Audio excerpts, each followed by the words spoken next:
metodología del seminario consiste en dos charlas durante la mañana y 2 en la tarde, con un tiempo de 40 minutos de exposición como máximo, luego de lo cual habrá 20 minutos para preguntas del público asistente, las que podrán realizarse oralmente levantando la mano con el icono o por escrito a través del chat.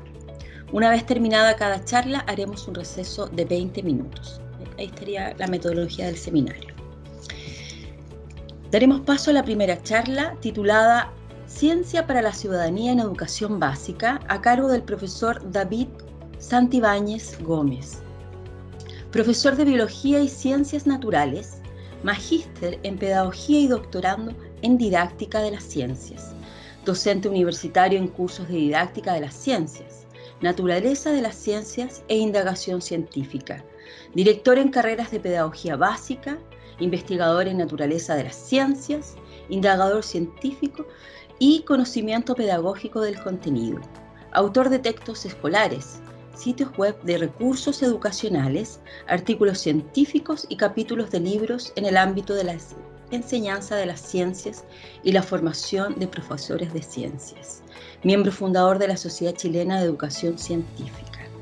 Damos paso entonces al profesor David Santibáñez. Muchas gracias, Macarena, por la presentación. Muy gentil la invitación. Agradezco al señor decano, doctor Rodrigo Vargas, a la profesora doctora Jimena Troncoso, quien muy gentilmente se encargó de todas las cuestiones operativas para que pudiera estar compartiendo esta mañana con usted. Saludo también al doctor Mario Sánchez, director de la Escuela de Pedagogía y Educación Básica Convención. Voy a partir entonces, sin más demora, compartiendo algunas diapositivas que van a permitir facilitar nuestra conversación respecto a esta temática que hemos abordado, la ciencia para la ciudadanía en educación básica. Básicamente tengo 3 propósitos con esta charla, con esta presentación. La primera de ellas es poder identificar algunos elementos teóricos que fundamentan una ciencia para la ciudadanía, específicamente desde la perspectiva de la alfabetización científica. En segundo lugar, describir algunas cualidades que debiera tener una ciencia para la ciudadanía en educación básica. Y finalmente, referirme a algunas estrategias que son pertinentes para su puesta en práctica. Mi charla pretende tener entonces estos 3 momentos. Quiero ayudar a distinguir algunos modelos de alfabetización científica como modelo pedagógico subyacente a la perspectiva de ciencia para la ciudadanía, describir algunos aspectos que deberían estar presentes en este constructo, pensando particularmente en el caso de educación básica, y finalmente me voy a referir a algunas estrategias que se han propuesto incluso en el currículum vigente a propósito de la actualización que se ha definido el 2019 para educación media, y qué tan pertinente es pensarla para básica. Quiero partir precisamente por eso, quiero partir por donde partió no solamente la razón de ser de esta charla, cuando me preguntaron cuál podría ser la temática o dónde la centramos,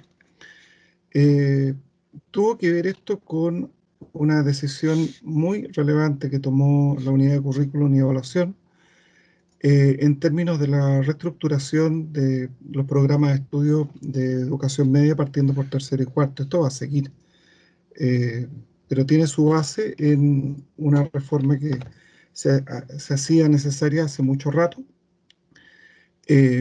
No podíamos estar enseñando los 10 tipos de neurotransmisores en tercero medio cuando había una clara intención, una clara orientación en otros currículums internacionales hacia una ciencia que tuviera que ver con la alfabetización científica y una actitud mucho más presente, mucho más informada, mucho más comprometida del estudiante que egresa como ciudadano independiente del área vocacional, profesional, técnica de su elección.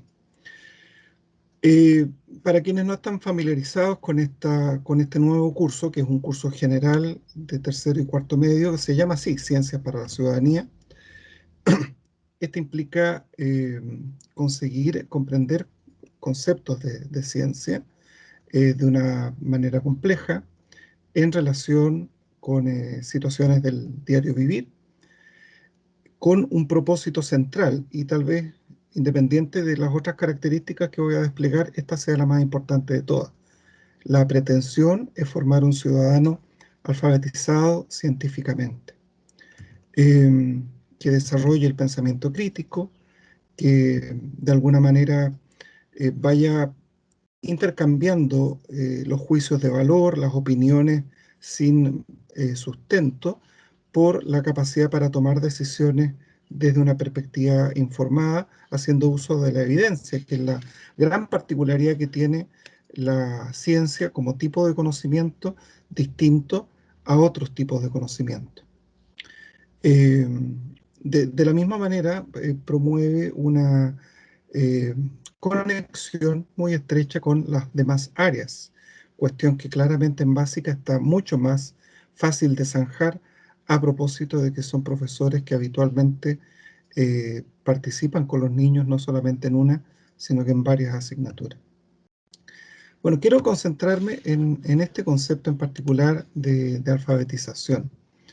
Eh, Nosotros en la Sociedad Chilena de Educación Científica, al poco publicarse la propuesta curricular de Ciencia para la Ciudadanía, y atendiendo que iba a ser un proceso de recambio que en la práctica se ha visto ya eh, de alguna manera levantada en los nuevos estándares de formación, en el cual he tenido alguna posibilidad también de participar, era necesario que nos pronunciáramos, quienes formamos profesores en básica y en media en el ámbito particular de la ciencia, respecto a qué nos parecía esta propuesta.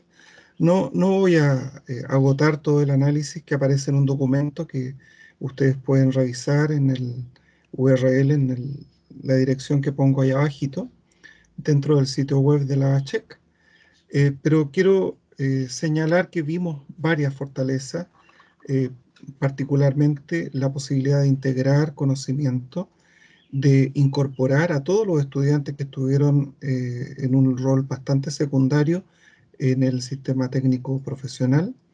Ellos también tenían que tener este curso, lo que significaba un cambio muy drástico en la manera en que se enseñaba ciencia a estudiantes de tercero y cuarto medio en los colegios, los liceos comerciales, industriales, en fin. Nos parecía que de alguna manera, y antes del estallido social, poder estar pensando en un currículum que estuviera dirigido a un ciudadano empoderado, a una ciudadana capaz de identificar autoridades que estuvieran en sintonía con el uso de la evidencia científica, por ejemplo, nos parecía una tremenda noticia. Generaba motivación no solamente en estudiantes que tuvimos posibilidad de pilotear, sino también en profesores con los cuales estábamos trabajando, de alguna manera dándole más sentido al rol de educador en un sentido más holístico. Pero, claro, nos preocupaba dentro de las debilidades, también de las amenazas, el problema de la articulación, porque finalmente de muy poco sirve que los últimos 2 años de la educación formal eh, pongamos a trabajar toda una maquinaria curricular de diseño didáctico enfocada en conseguir que el estudiante haga uso de evidencia y, en fin, desarrolle una serie de habilidades que antes no hemos promovido. Por tanto, nos parecía prioritario que en futuros ajustes del currículum se pueda dar más presencia a algo que, si bien está medio subliminal cuando tú examinas el currículum vigente, debía ser algo tan explícito y tan eh, bien armado en términos progresivos para que tercero y cuarto medio tuviera finalmente esta guinda de la torta producto de un trabajo que se ha hecho no desde primero básico, sino que desde un currículum igualmente reformulado hace poco, como es el de educación parvularia. Como dije, tal vez la particularidad de esta nueva noticia curricular era una centralidad en el concepto de alfabetización científica. Como imagino que entre los asistentes no todos tienen mucho que ver con el desarrollo de la didáctica de la ciencia, pero puede que hayan escuchado el término, me parece prudente dar alguna línea sobre esto. Hay una definición de alfabetización científica que el Ministerio adoptó, que fue dada por la OCDE del 2009, en términos de que es una capacidad de ciudadanos para hacer uso del conocimiento científico, poder identificar problemas, eh, problemas que le atañen, problemas que atañen a todo el país, a una región, al planeta, esbozar conclusiones basadas en evidencia y no en el titular que aparezca en la prensa esa mañana, en orden a entender y ayudar a tomar decisiones sobre el mundo natural y los cambios que la actividad humana genera. El Mineduc el 2012, con las bases curriculares de básica, definió esta perspectiva, un poquito más tibia quizá, es esta eventual, no me gusta la palabra eventual capacidad, porque da la sensación de que algunos podrían lograrla, otros no, de los estudiantes para utilizar el conocimiento científico y las habilidades aprendidas para desenvolverse en su vida ordinaria. La alfabetización científica, y es muy bueno que lo diga, es un objetivo de la ciencia escolar. También está la definición de Neil deGrasse, ¿no? Ciencia es una vacuna contra los charlatanes del mundo que explotarán o pueden explotar tu ignorancia. No queremos eso. Mi interés particular en la ciencia partió en las ferias científicas y les tengo una tremenda estimación y cariño. Me llaman del Museo de Historia Natural frecuentemente para ser jurado en la feria que se hace ahí. Eh, Sin embargo, hay un problema con la manera en que habitualmente entendemos el enseñar ciencia, armar actividades en las escuelas, incluyendo a nuestros estudiantes de básica, y esta nueva perspectiva de la alfabetización. Hay un cambio paradigmático que esta alfabetización solicita y a través del currículo tenemos nosotros que hacernos cargo. Cuando a mí, cuando niño, me tocó participar y quise participar en Academia de Ciencia, bueno, uno se sentía muy privilegiado, tanto por el interés como por el apoyo recibido por la escuela. Mi escuela de 72 de Antofagasta. Pero uno no se daba cuenta que en realidad la ciencia no debería por qué comprometer a unos pocos. Uno como profesor no debería estar atendiendo exclusivamente a los más interesados, ni a aquellos que parecen tener más condiciones. Este cambio paradigmático tiene que ver con que nos demos cuenta que el verdadero desafío de la enseñanza de las ciencias, bajo esta nueva perspectiva que es internacional, no tiene que ver tanto con conseguir que estos estudiantes especialmente interesados se transformen en grandes científicos o se transformen en personas que desarrollen una vocación en ciencia. Es muy probable que nuestra participación como educadores eh, sea importante, pero no necesaria, no imprescindible. Puede que ellos desarrollen esta vocación e interés independiente de nosotros. Puede ser. A mí lo que me preocupa es lo que pasa con ese otro 90%, ¿no? Los estudiantes que van a dedicarse a otras tareas. Me preocupa muy particularmente aquellos que se van a transformar en autoridades, en personas que tomen decisiones, en empresarios, en personas que de alguna manera trabajen con materias primas, eh, autoridades del mundo de la política, líderes de opinión, periodistas. Ese grupo de estudiantes me preocupa mucho más. Y la alfabetización científica finalmente tiene que ver con esa visión, atenderlos a todos. Perdón. Hay un esquema que permite ordenar en qué medida el currículum puede hacerse cargo del sentido que debería tener esta ciencia ciudadana.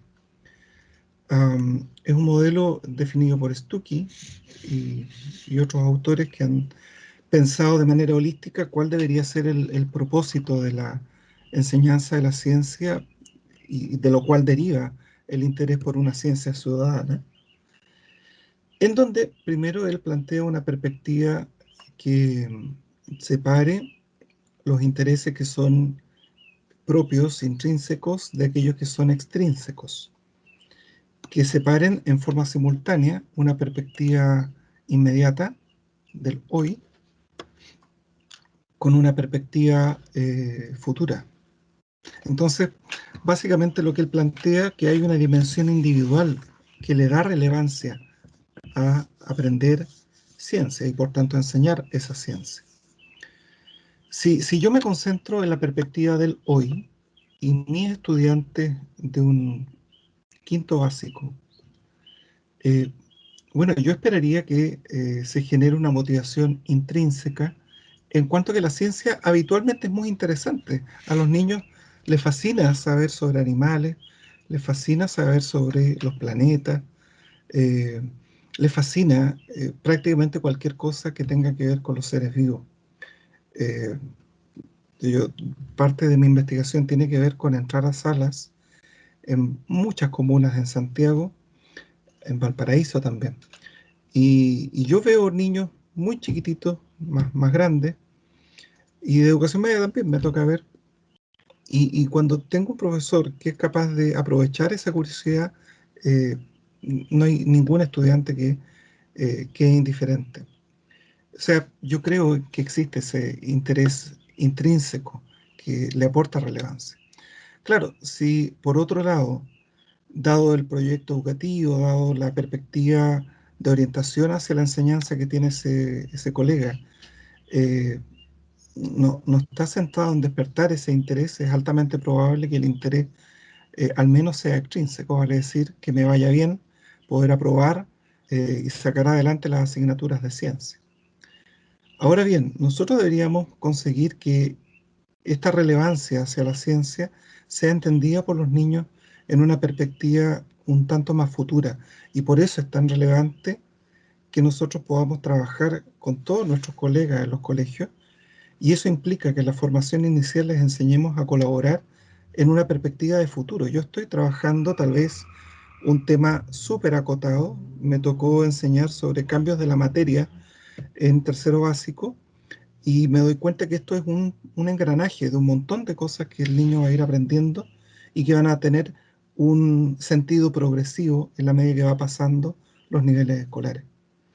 Deberíamos colaborar en ese sentido a que el estudiante vaya entendiendo que este interés intuitivo, este interés espontáneo, se vaya transformando en en una relación de cómo yo interactúo con estos fenómenos naturales, cómo me hacen sentido, cómo me doy cuenta que tienen que ver con mi vida personal, cómo saber acerca de energía me puede dar un cierto marco para, no sé, pues en el futuro, cuando tenga que encargarme de la cuenta de la luz, tenga alguna perspectiva para tomar decisiones.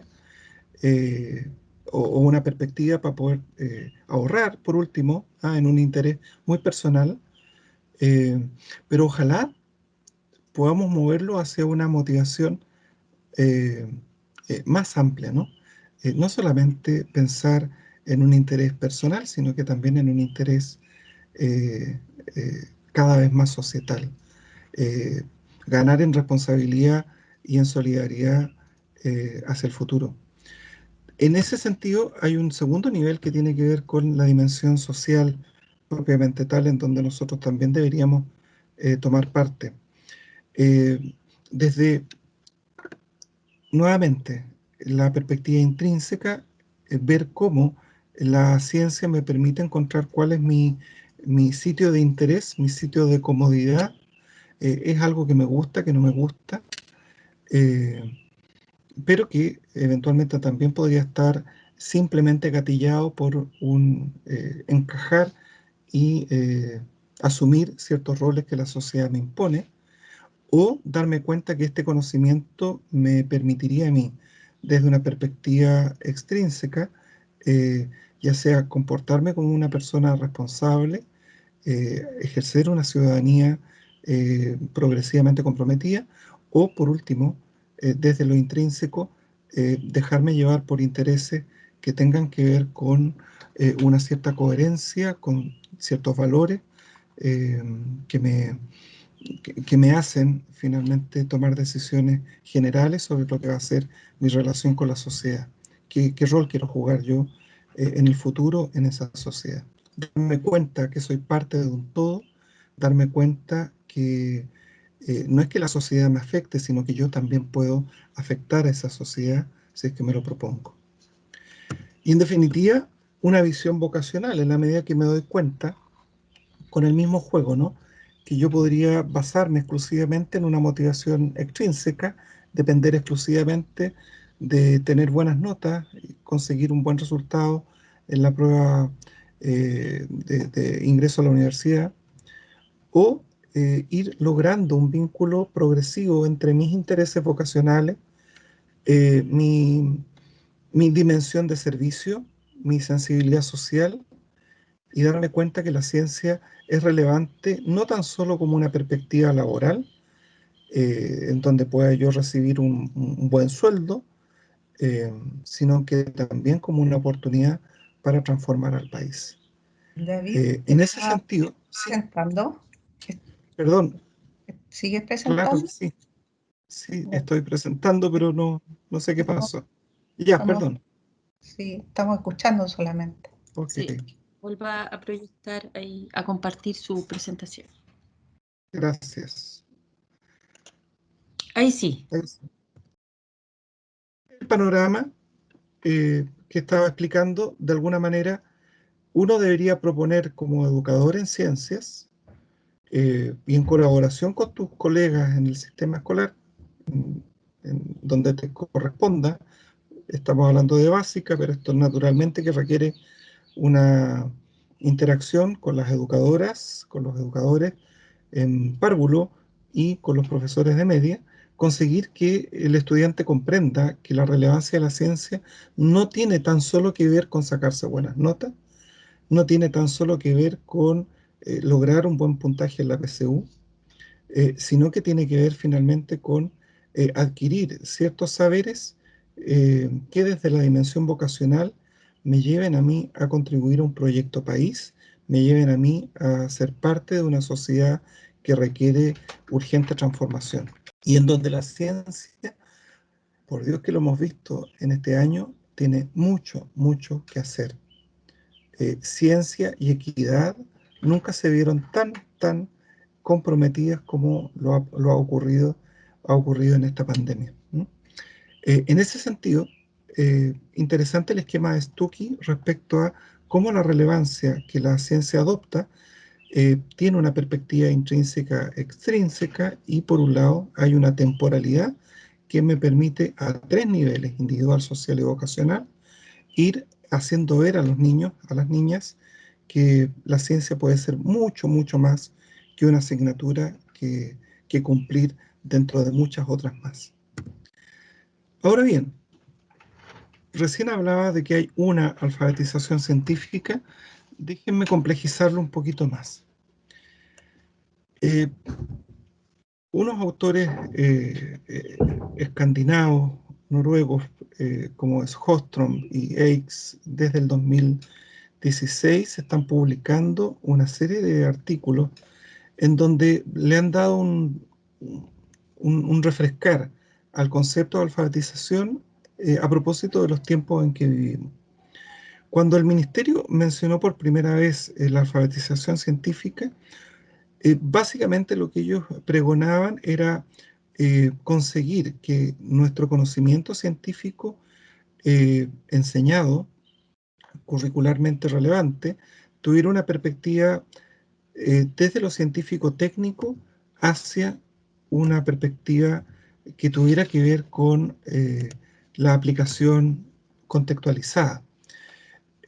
Lo que quiero decir, dejemos aparte ese modelo en donde el foco de la enseñanza de la ciencia está puesto en que ellos manejen ciertos conceptos relevantes por una perspectiva en donde el estudiante pueda comprender que la ciencia tiene que ver con todas las cosas, que tiene que ver con la electricidad de la casa, que tiene que ver con la contaminación a que estamos expuestos en ciertas ciudades, especialmente en Chile, que tiene que ver con salvar a ciertas especies de las amenazas, eh, que tiene que ver con, no sé, pues las cosas de la propia salud. Eh, la perspectiva de alfabetización que se vio representada en la primera reforma curricular que empezó a hablar de este tipo de temas, la reforma del año 97, que fue mucho más sólida y mucho más explícita en este sentido a contar del 2012, eh, estos autores noruegos la quieren llevar un poquito más allá. Dicen, está muy bien que el estudiante, que el niño entienda que la ciencia está en todas las cosas. Está muy bien el lema de que la educación científica es para todos, no solamente para los que van a desarrollar futuras carreras en el área de la ciencia. Pero existe cierta urgencia de carácter social, global, que nos interpela particularmente a los educadores respecto al rol que la ciencia tiene en una ciudadanía progresivamente responsable. A eso ellos le llaman la alfabetización científica de nivel 3 o crítica. La educación científica tiene un propósito transformador, tiene un propósito de alguna manera emancipador, ¿ah? En la mejor perspectiva de la perspectiva latinoamericana de la educación crítica. Muy coincidente con un movimiento que para nosotros es más familiar incluso que para algunos centros de formación y de investigación educativa del hemisferio norte. ¿Cómo esto se visualiza? En un ejemplo muy concreto que podemos pasar a revisar. ¿Cuál es la distinción entre una alfabetización de carácter científico-técnica versus contextualizada versus crítica? La distinción es relevante porque finalmente la didáctica que uno enseña para la formación de profesores no puede estar ajena a definir en qué carril nos movemos. Si yo voy a hacer, por ejemplo, una clase de didáctica formando futuros profesores básicos, a propósito que ellos aprendan a desarrollar una estrategia indagatoria, ok, ¿cuál va a ser el propósito? Va a ser conseguir que ellos contesten una pregunta que tiene sentido exclusivamente bajo el régimen curricular. Por ejemplo, entender que las lombrices de tierra son más sensibles a la humedad que a otras variables y nos quedamos en eso, o podemos darle una perspectiva distinta refiriéndose a que la lombriz, como toda otra criatura, como cualquier otro ser vivo de este planeta, solo puede vivir dentro de ciertos márgenes y lo mismo nos puede ocurrir a nosotros. De hecho, nos está ocurriendo. Quiero, para poder ejemplificar esto, tomar 1A, perdón, ahí anda un ser vivo ladrando. Quiero ejemplificarlo con 1A particular de quinto básico, el objetivo de aprendizaje número 7, que se llama investigar e identificar algunos microorganismos beneficiosos y dañinos para la salud y proponer medidas de cuidado e higiene del cuerpo. Bajo una perspectiva de alfabetización 1, que no alcanza definitivamente para una ciencia ciudadana, la estructura más habitual podría ser esta, ¿no? Bueno, enseñémosle a los niños que hay que cuidarse de enfermedades infecciosas, es algo importante, tal cual como se ve en esta página del libro actual del Ministerio, donde introduce el problema de las enfermedades infectocontagiosas, hacerles ver que hay varios tipos de microorganismos, hay bacterias, hay virus, hay hongos, hay protozoos también. Bueno, también explicar que no todas las bacterias son dañinas, hay muchas bacterias, muchas más bacterias que son beneficiosas, eso está en el mismo OA. Explicar en ese sentido que vacunarse es algo relevante y pedirles quizá una investigación personal, porque lo OA alude a eso, que los niños investiguen. Por ejemplo, distribuir por parejas podría ser algo bastante clásico. Tú investigas acerca del resfrío común, tú investigas acerca de, no sé, pues, enfermedades mucho más peligrosas que actualmente tienen cobertura en el sistema de vacunación pública, como la difteria, por ejemplo, o la tuberculosis. Tú investigas al coronavirus, qué sé yo. Y al final, una vez que han hecho sus investigaciones, hacer disertaciones o mostrar afiches, papelógrafos o tal vez a través de un recurso digital, poniendo foco en cómo todas estas enfermedades resultan amenazantes y es una decisión nuestra poder prevenirlas muchas veces. Lo que aparece en el texto escolar es muy similar a esta estructura, presentación de los microorganismos, mostrar que hay flora bacteriana como un ejemplo de bacterias que nos ayudan y actividades que tienen que ver con describir algunas patologías específicas.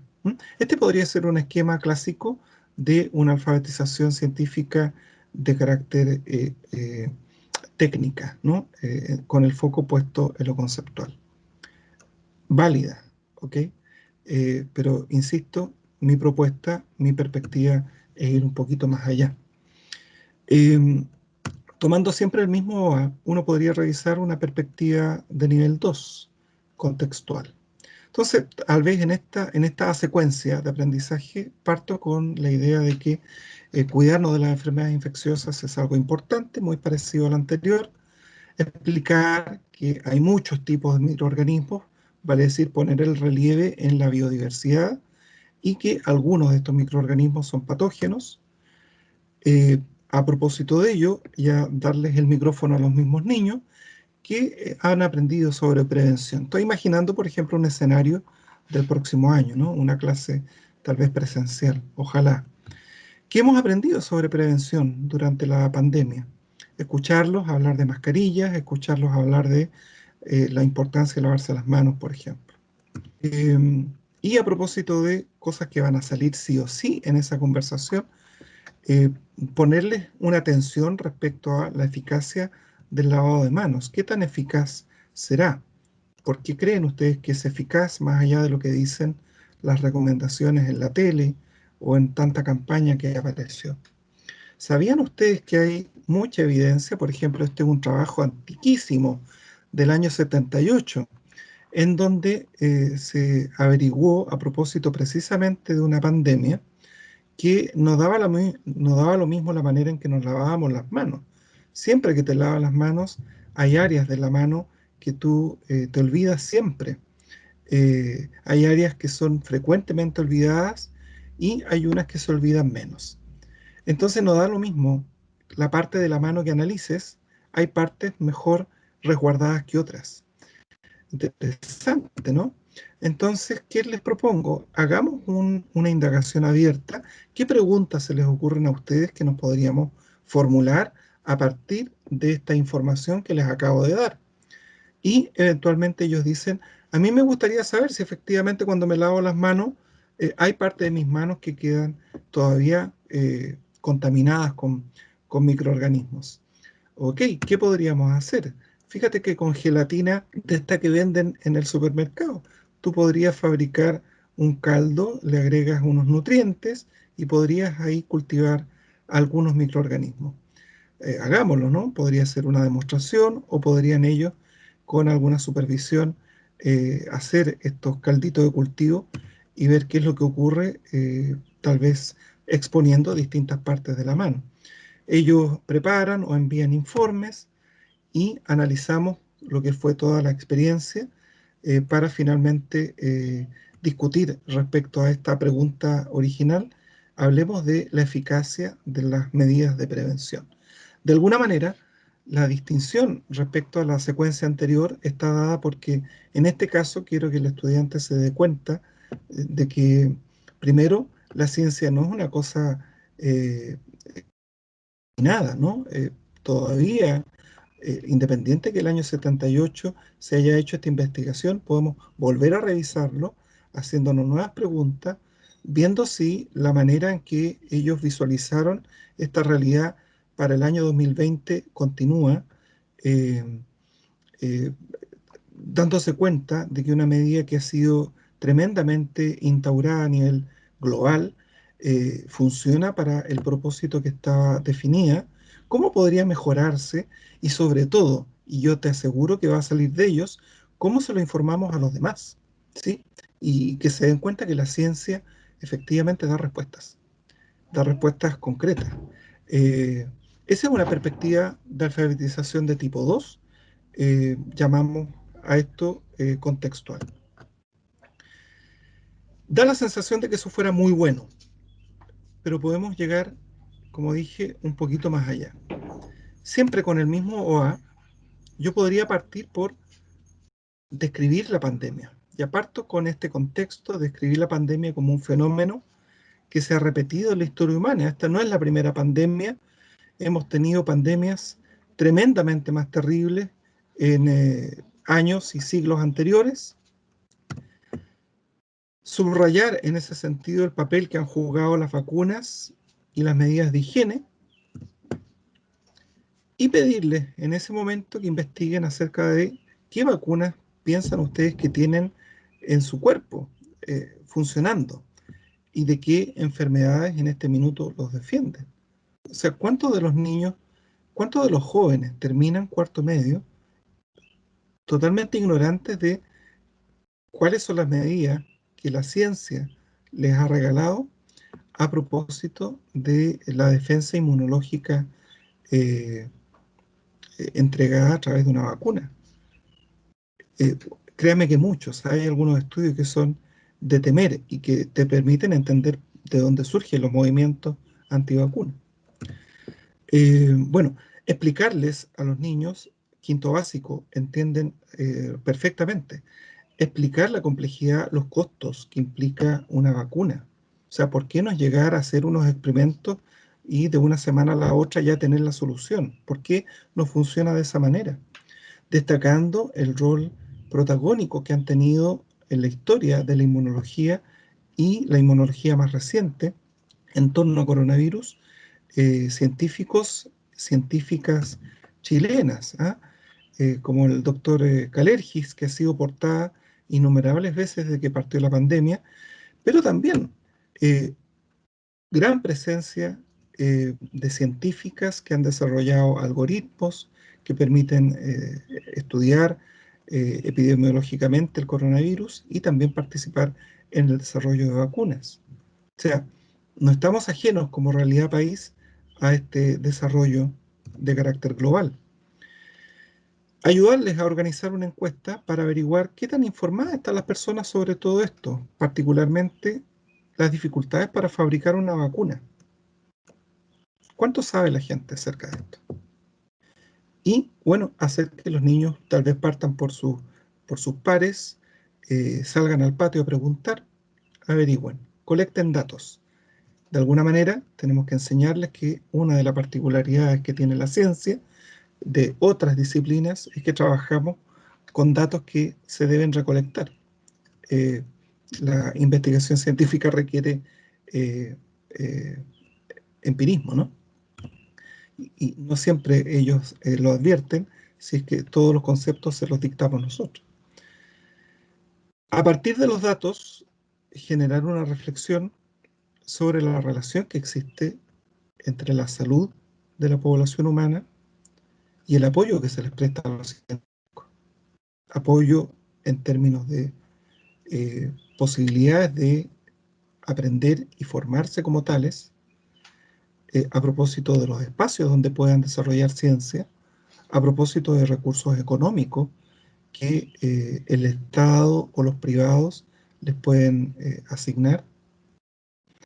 Se puede reflexionar sobre eso. O sea, si ellos se dan cuenta de lo importante que es esto, créanme que de manera muy natural empiezan a preguntar, bueno, ¿y por qué no se les presta más apoyo? ¿No? Y esto termina finalmente, ¿qué les parece? Propongamos 3 acciones que nosotros podríamos realizar como el quinto B, eh, para ayudar a informar a nuestra comunidad respecto a todo esto. ¿Qué podríamos hacer? Y finalmente esto se ejecuta. Si me han seguido, la gran diferencia, fíjate que de alguna manera en todos los casos abordando el mismo objetivo, es que aquí el foco está puesto en hacer partícipe a los niños de la toma de decisiones, hacerlos partícipes de que la ciencia tiene que ver con cuestiones no solamente que me ocurran a mí en mi casa con mi familia, si tienen que ver con un país, con una sociedad que estoy empezando a dibujar, que estoy empezando a dimensionar. Esa es la gran perspectiva de la alfabetización científica eh, crítica, que es la que está asociada finalmente con eh, esta ciencia ciudadana. Uno podrá decir, bueno, quizá esto es muy pertinente a propósito de la pandemia, eh, pero me cuesta identificar otros ejemplos en donde esto sea posible. Con estudiantes de pedagogía básica de la Finisterra, del Alberto Hurtado, de la Silvia Enríquez en su momento, he tenido la posibilidad de poner a prueba esa hipótesis. Y los mismos estudiantes, sin tener mucha sala en el cuerpo, ¿no? Son capaces de identificar todas estas temáticas entre primero y sexto básico que se pueden atender desde una perspectiva crítica. Desde primero básico les enseñamos que hay muchas plantas y animales, pero les enseñamos muy poco respecto a la amenaza de que son víctimas. Les enseñamos de salud humana, pero no les enseñamos que la salud humana no está disponible para todas las personas de la misma manera. Les enseñamos acerca de nutrición, pero no respecto a la industria de los alimentos. Les enseñamos acerca eh, del sistema solar y está muy bien, pero no les enseñamos de que la posibilidad de mantener la vida en este planeta se produjo por una tremenda casualidad, por un tremendo accidente, de que el planeta estuviera en el lugar correcto, con una temperatura ideal, con cierta composición química inicial, eh, y eso habría dado el origen a la vida en este planeta. Eh, Somos un punto, una brisna de polvo en el espacio y es lo único que tenemos. Entonces, dar la dimensión actitudinal a los aprendizajes en ciencia de forma tal de que la vida se valore, no solamente la propia, sino eh, la de la biodiversidad en su conjunto, y cómo poco a poco los hacemos partícipes de tomar decisiones que permitan ir poco a poco revirtiendo la catástrofe en que se nos ha convertido el cambio climático. Es responsabilidad de lo que ocurre en la sala hoy, más allá de todos los informes que los especialistas pueden empezar a generar a propósito de las consecuencias que el cambio climático está significando para nuestro país y para el mundo. No olvidar que naturaleza de la ciencia, NOS, ¿ah? Se usa el acrónimo NOS, un anglicismo, Nature of Science, y es algo que es transversal, está de primero a sexto básico y nos da muy buenas oportunidades para incursionar en estos temas. Así que yo invito a que se pueda analizar en profundidad el currículum, buscando oportunidades de una alfabetización científica crítica para llevar a nuestros estudiantes a una ciencia progresivamente ciudadana. Les invito a ver el documental de David Attenborough que está disponible en esta plataforma Netflix. Si lo pueden ver, por favor, háganlo. Sean educadores de la ciencia y especialmente si no lo son. Da una perspectiva de un hombre de 94 años que ha dedicado su vida a viajar por el planeta y comprender cómo la vida se abre paso, ¿eh? Como en la película. Aquí hay una cita de ese documental en donde nos interpela de manera muy profunda. Estamos enfrentando nada menos que el colapso del mundo viviente, dice él, el mismo en que confiamos para cada parte de la vida que estamos llevando. Nadie quiere que esto suceda, plantea él. Ninguno de nosotros puede permitir que suceda. y particularmente este sombrero es para nosotros los educadores. El 2018, con esto voy cerrando esta parte de la presentación, se publicó a propósito de la preparación de la COP25, antes de que ocurriera todo lo que ocurrió, este informe que se llama Evidencia Científica y Cambio Climático en Chile, resumen para tomadores de decisiones. Nosotros cuando hacemos didáctica, cuando hacemos planificación, estamos tomando decisiones. Pensemos en esas decisiones. Porque lo que se muestra en la página 3 del informe es un gráfico que es aterrador. Básicamente la conclusión a lo que llegan los especialistas es que especialistas muy renombrados, yo respeto a gran parte de los que están ahí porque los conozco de buena fuente, digamos. Pero son todos muy expertos en las distintas áreas que se les pidió analizar datos. Y ellos llegan a esta conclusión. Si nosotros no tomamos medidas urgentes a nivel país, la perspectiva de la cantidad de gases invernaderos va a ser esta, lo que va a tener necesariamente consecuencias en el clima, va a tener consecuencias en la temperatura, va a tener consecuencias en la producción agrícola, en gran parte de las actividades humanas. Si nosotros tomamos decisiones relevantes, consensuadas y que tengan impacto real, bueno, eventualmente podemos frenar esta cuestión. Sin embargo, y esto es lo que más preocupa en el gráfico, si se dan cuenta hay un área como más, como de color gris, celeste, una cosa así, entre el 2020 y el 2030. Cuando tú lees el informe, entiendes que dejaron esa parte como gris, porque dicen, hay mucha ambigüedad respecto a cuáles son los alcances de las decisiones que se puedan tomar acá. Vale decir, hay muchas cosas que tienen que articularse para que efectivamente las decisiones que se tomen a nivel país, a nivel de política pública, a nivel educativo, a nivel industrial, a nivel empresarial, tenga efecto. Y es difícil poder predecir por cuánto tiempo esas decisiones tienen que sostenerse para que este efecto pueda tener consecuencias de aquí al 2050. Es bien pavoroso finalmente el escenario que ellos plantean y todos los capítulos del informe permiten entender cuáles son las evidencias que nos hacen urgirnos de esta manera. Si hay un momento para hacer ciencia ciudadana es este, y mi perspectiva, mi opinión, es que no podemos esperar la siguiente reforma curricular para que esto lo empecemos a implementar desde la formación docente y desde lo que está ocurriendo hoy por hoy en las salas de clase. Eso. Tengo unas diapos adicionales como para explicar algunos detalles más,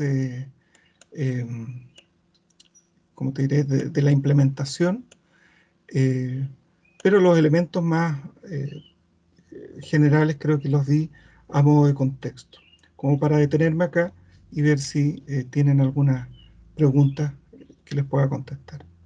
Muchas gracias. Gracias, David. Ahora vamos a dar espacio a preguntas si alguien que está conectado o del público quisiera preguntar, puede hacerlo levantando la manito con el icono o escribiendo en el chat.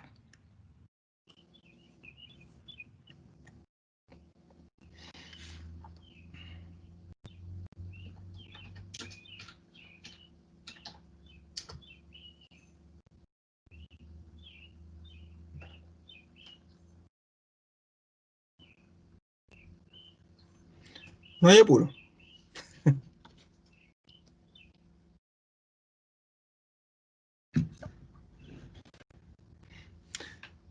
Tenemos acá, me imagino yo, colegas académicos, profesores, colaboradores probablemente de la escuela, profesores en formación. Por favor, siéntanse libres de hacer cualquier consulta.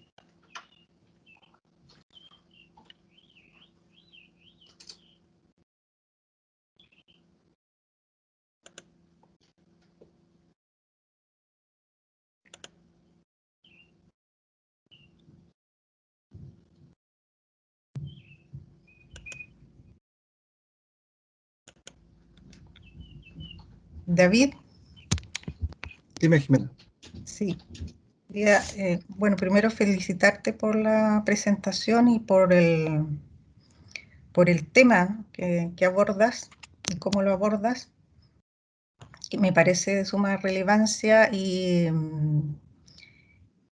quería decirte que al equipo que estamos diseñando un magíster, nos hace mucho sentido lo que tú señalas y nos complace en el trabajo que estamos haciendo, porque justamente una de las menciones de este magíster, que es un magíster en proceso de aprendizaje, tiene que ver con la educación ambiental y ciudadana, de manera integrada. Entonces, en ese sentido, quería preguntarte cómo tú ves la, la interrelación, la interdisciplinariedad que pueda darse, que se esté dando o que no se esté dando, como lo ves tú, en las escuelas, ¿no? Porque lo que tú planteas, justamente creo yo que está en esa dirección, ¿no? Tiene una mirada interdisciplinaria o incluso transdisciplinaria. ¿Qué posibilidades tú ves de que se realice en esos términos en la escuela? Si hay un diálogo interdisciplinario o no. Eso. A ver, tiene muchas aristas esa pregunta, pero yo creo que la principal responsabilidad es que la manera en que actualmente se entiende y aborda la interdisciplinariedad tiene que ver con el esfuerzo que hacemos nosotros, precisamente, Jimena, en la formación inicial. Eh, hay un supuesto que los profesores no colaboran, ni siquiera a veces en básica. En básica es mucho más común, pero en media es alarmante. La poca conexión que tienen, incluso en aquellos colegios muy privilegiados en donde tienen tiempo disponible para poder hacerlo, que es la realidad de unos poquitos, pero incluso cuando la tienen, no se usa necesariamente para generar diálogo eh, y articulación interdisciplinaria. Hay otro supuesto que eh, el aprender a colaborar es algo que es medio obvio, ¿no? Es como trivial. Yo simplemente me pongo a trabajar en el mismo escritorio con otro colega y las cosas ocurren. Pero lo que dice la evidencia es que tú le tienes que enseñar a un profesor a colaborar con otro. Y eso se enseña de la misma manera que se enseña todo. Si yo estoy enseñando que es relevante un magíster en educación ambiental o de aprendizaje o perspectiva de aprendizaje en donde voy a relevar la educación ambiental o la sostenibilidad, qué sé yo. Y en la primera reunión cito a todos los colegas para coordinarnos de lo que va a ser el trabajo curricular y reparto a cada uno un legajo de 100 páginas. Y vamos a hablar de desarrollo sustentable y la importancia de enseñar a los niños y a los profesores de esos niños la importancia del desarrollo sustentable. Claro, pues estamos siendo muy poco coherentes. Y en eso nuestros estudiantes en la universidad nos sacan fotos a cada rato, ¿no? Si nosotros no colaboramos entre nosotros los académicos de distintas disciplinas, los que enseñan didáctica de la ciencia, con los que enseñan evaluación, con los que enseñan motricidad, con los que enseñan psicopedagogía, la didáctica de la otra especialidad, los que enseñan la parte artística, la música tan necesaria. No nos van a creer cuando nosotros en la sala les digamos las bondades de la interdisciplinariedad. Esto tiene que ver con una refundación de la manera en que trabajamos en la formación de profe y desde el liderazgo que se requiere para que estos espacios ocurran. ¿Cuál es el tipo de preguntas que hacemos para que pensemos en una escuela de educación básica en donde esto ocurra? es muy relevante. En ese sentido, mi llamado es a que se busque evidencia, porque es cosa de encontrar los artículos, y hay especialistas que llevan avance en cómo se forman profes que colaboren entre sí, partiendo por casa, ¿sí? Si no, no resulta, no sirve hacer una presentación para que cambien las voluntades. Eh, Ojalá fuera así de fácil, no lo es. Tienes que enseñar a colaborar colaborando. De otra manera, vamos a seguir cada uno en su propio compartimento. Gracias por la pregunta, Jimena. Gracias. David, aquí en el chat preguntan lo siguiente. ¿Qué desafíos tiene para usted la educación científica en la próxima década? Pregunta del profesor Enrique Muñoz. Bueno, Enrique, ¿estás ahí? Aquí estoy, con mucho gusto. Ahí estás. Hola, Enrique. Hola, Enrique, cuéntame, ¿tú eres académico de la escuela, de sí, otro lado? no, de ¿Sí? acá de la carrera de Pedagogía Básica y Convención, ¿Ya? acá en Curicó y también en Talca, que se da en las dos sedes. ¿Y tu especialidad es? Didáctica de la historia, la geografía y las Ok, ciencias sociales. Por eso me gustó bueno, mucho que integraran la formación ciudadana junto con la enseñanza de la ciencia. claro, claro. No, es una cuestión de vida o muerte. O sea, yo te invito a ver el documental que mencioné, porque te da una perspectiva de un viejo sabio. Él dice en un momento, tenemos que reemplazar la formación para la inteligencia y reemplazarla por la formación en la sabiduría. ¿Ah? Él hace esa distinción en términos que de poco sirve que los niños aprendan no sé, pues todas las categorías de seres vivos si nunca han salido al patio a darse cuenta de que afuera hay un ecosistema. eh, de poco sirve que ellos aprendan a ponerse la mascarilla para ir al supermercado si no saben el valor de la ciencia en la protección a través de las vacunas. O sea, hay una disociación grande y grave entre la ciencia curricularmente relevante que está en los programas y en los textos respecto a lo que está pasando en este preciso instante a nivel global.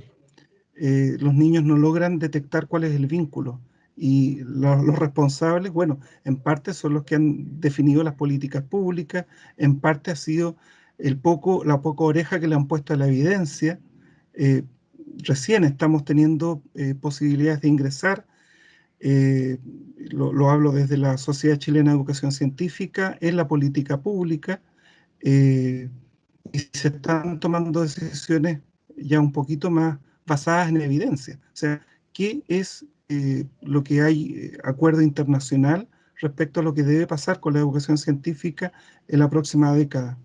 Eh, y yo creo que la primera consecuencia visible, y por eso partí por eso, fue el cambio en tercera. Así que se vienen otros cambios, creo yo, en coherencia, que deberían darle este lugar que resuelva esta disociación.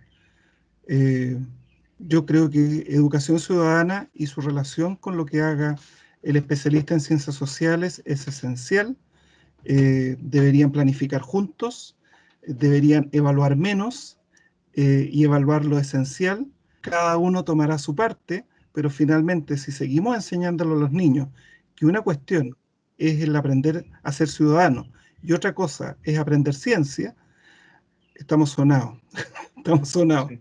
como país y como planeta. No hay que salvar al planeta, finalmente se trata de salvarnos a nosotros. Hay otra duda, hay otra pregunta. Muchas gracias, Gracias, Enrique. gracias, David. Hay una Lidia. pregunta de Lidia, sí, que está con la mano levantada, por favor. Sí, aquí estoy, Lidia Leonor. Hola, Hola, David, ¿cómo Lidia. estás? Ya, gracias Muy bien. por tu presentación, te lo agradecemos. David, mira, yo soy de educación parvularia, de formación soy educadora de párvulos, y en Ya. educación parvularia tenemos un gran desafío de cómo enseñar la ciencia. Entonces, Así es. mi pregunta va orientada a cuáles serían aquellas habilidades, no contenidos, sino las habilidades que los niños desde pequeños, ¿cierto?, debieran ir desarrollando para ir conociendo el mundo de una forma integrada, más Sí, integradora mira, y sí, eso es el foco que yo quiero que ok, responda, así como para tener una visión tuya. mira, hay camino recorrido, ¿ah? No hay que ser fundacional en esto. Hay muy buenas experiencias en la literatura internacional y muy cerquita nuestro.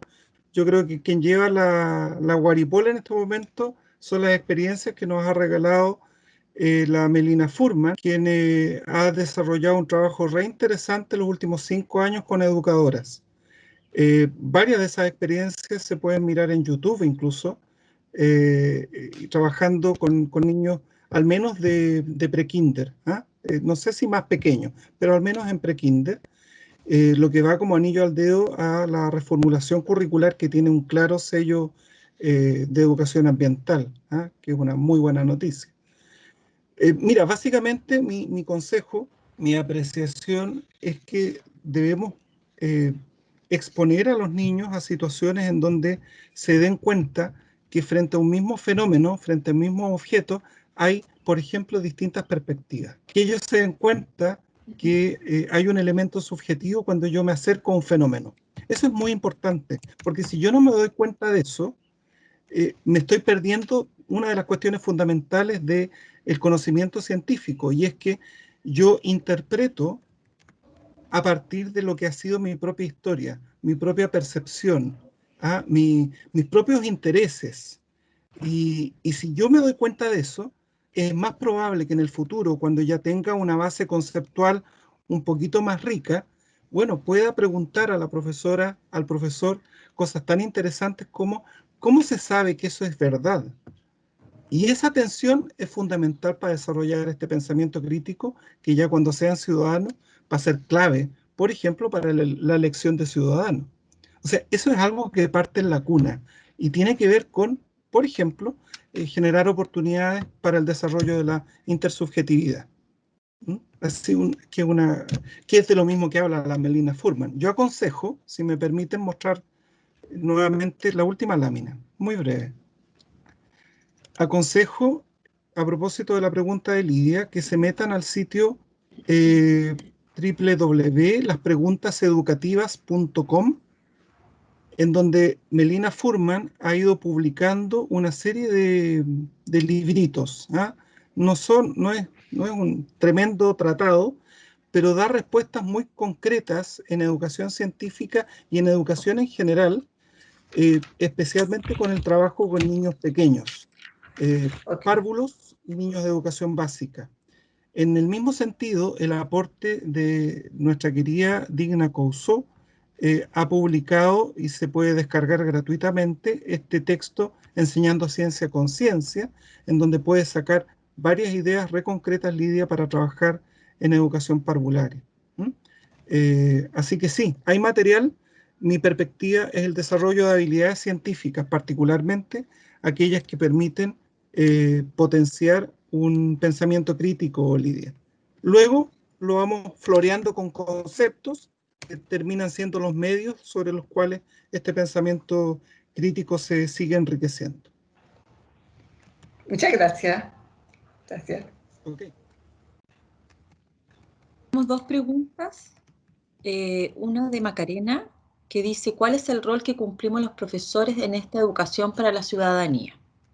Esa es la primera pregunta, o sea, la otra pregunta que está acá en el chat. Mira, yo creo que hay que estar informado, yo creo que hay que estar atento a cuestiones que tienen que ver con política pública.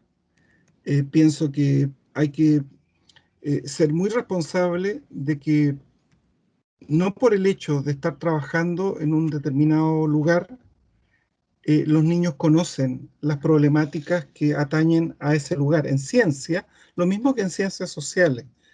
A propósito de lo que mencionaba Enrique, es crítico que que tú puedas servir de puente para que el niño comprenda que el conocimiento que aprende en la escuela tiene que ver con problemáticas que se pueden atender a nivel territorial. Eso es clave. En una oportunidad nos dimos cuenta que para poder trabajar con un grupo de profesores en una comuna de Valparaíso era esencial que ellos pudieran identificar problemáticas ambientales de su comuna. Les pasamos unos planos y tuvieron mucha dificultad y lo admitieron, ¿no? Se sintieron muy interpelados porque les costó mucho identificar problemáticas de su propia comuna y habían varios de estos colegas que llevaban viviendo toda su vida en la comuna. O sea, si tú no conoces ni siquiera cuáles son las problemáticas que tienen que ver con tu barrio, con tu vecindario, con tu comuna, bueno, es poco probable que ellos puedan tener alguna oportunidad de entender el vínculo que hay entre el conocimiento científico y la comunidad, ¿sí? Así que mi primera recomendación es entender cuáles son las problemáticas a distintas escalas. El barrio, incluso un poco antes, ¿no? Mi comunidad escolar, el barrio, la comuna, el país, qué sé yo. Y desde ahí identificar problemáticas que se pueden llevar a la sala de clase para que siempre finalmente tú puedas dialogar desde el sentido.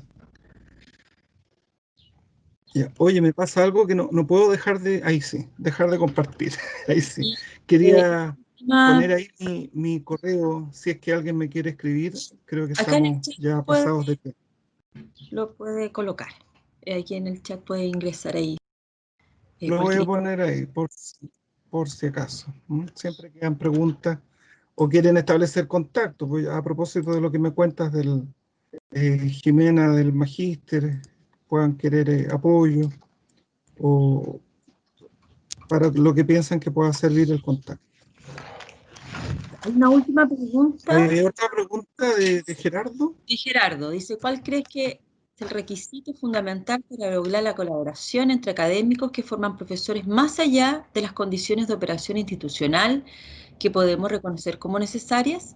Porque la colaboración no se aprende por declaración, decreto o intención. Además, en la universidad tradicionalmente ha imperado la competencia antes que la colaboración. Y esta sería la última pregunta. Me avisan que ya estamos en la hora para que ahí vayamos cerrando. Bueno, yo creo que o sea, veo un terreno, yo no soy especialista en eso tiene un nombre, ¿eh?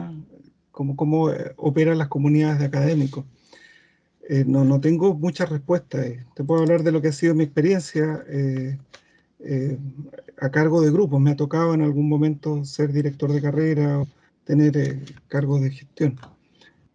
Mira, lo que ha funcionado es establecer tiempos para interesarse por el trabajo del otro, para conocer el trabajo de otro. He visto con pavor como en algunas comunidades dos colegas que trabajan en oficinas contiguas no saben qué es lo que está haciendo el otro, ¿no? No es que no se lea, porque eventualmente tienes líneas de investigación muy distintas, sino que ni siquiera sabe de qué trata, ¿no? No sé si este colega trabaja en matemática o en algo de evaluación, parece. Yo he escuchado cosas así. O sea, si no partimos por eso, interesarse por lo que el otro hace, o sea, ¿cuál es la oportunidad que hay de colaborar? Darme cuenta cuáles podrían ser los puntos en donde la experiencia del otro me puede a mí enriquecer. Tener una actitud que permita bajar un poquito la guardia de la amenaza por el colega que sabe un poco más que yo, tal vez en un área, es vital. Y eso no sé si, como dices muy bien, tenga que ver con los decretos o con las demandas institucionales. Tiene que ver un poco cómo uno se ha formado como profesor primero, como académico después. No hay una receta, pero yo creo que la primera etapa es saber mostrar genuino interés por lo que el otro está haciendo. Yo creo que hay un campo mucho más propicio para que eso ocurra precisamente en el campo de la educación básica, en donde el objetivo común es mucho más obvio. O sea, sin importar que tu área es la psicopedagogía o la educación física, tenemos muy claro que el propósito final es atender un niño que debe formarse de manera integral. A la larga es eso. Y si todos podemos colaborar de manera muy activa en que nuestro futuro profesor que se está formando comprenda que eso es el centro, si ese es mi criterio, lo demás debería ocurrir en forma secundaria, vale decir, cómo me muestro más competente, más capo, que voy a más congresos, que tengo más títulos. Yo debería darme cuenta que eso va a ocurrir, claro, probablemente, pero no debe ser el centro. Finalmente, eso mata las relaciones de colaboración. No, hay que privilegiar darte cuenta que no tienes todas las respuestas y que tal vez en la otra puerta pueden estar las soluciones que ando buscando y que ando tal vez revisando papers de otros países y de otros hemisferios y puede que la respuesta la tengo al alcance de la mano. Eso, no tengo mucha más sugerencia al respecto. O sea, si eso no ocurre, lo demás tampoco va a ocurrir.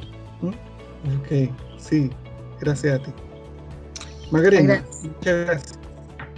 Agradecemos al profesor David Santibáñez por compartir su conocimiento en este seminario.